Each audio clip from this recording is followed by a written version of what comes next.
Mount Diablo was a place that was considered very sacred by Native people within its view.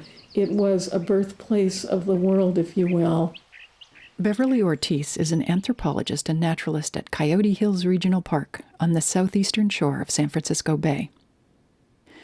In this segment, she's going to help us look back about 250 years to a time before waves of invaders and settlers from Europe, Mexico, and eastern North America. A time when native peoples had Mount Diablo all to themselves.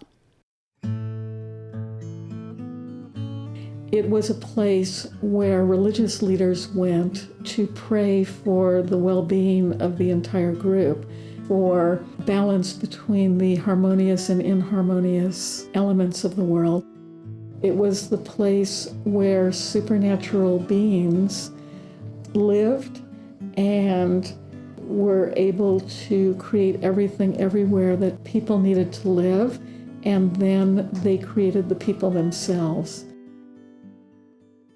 In 1859, Hesperian magazine featured the first published sacred narrative about Mount Diablo. At that time, the entire face of the country was covered with water, except 2 islands, one of which was Mount Diablo, the other Reed's Peak. There was a coyote on the peak, the only living thing there. One day, the coyote saw a feather floating on the water, and as it reached the island, suddenly turned into an eagle, and spreading its broad pinions, flew upon the mountain.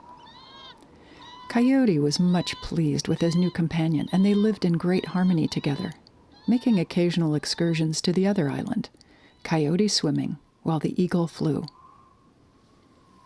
After some length of time, they counseled together and concluded to make Indians. They did so, and as the Indians increased, the waters decreased, until where the lake had been became dry land.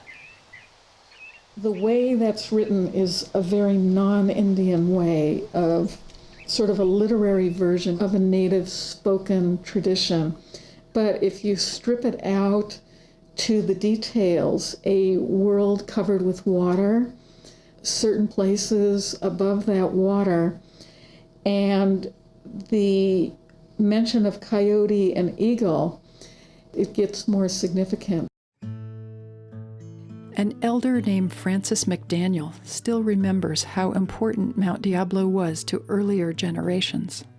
Her father, Harry Mateo Lorenzo, told her about how his ancestors, religious leaders, would go up Mount Diablo and pray. This was before the Spanish came and took the land.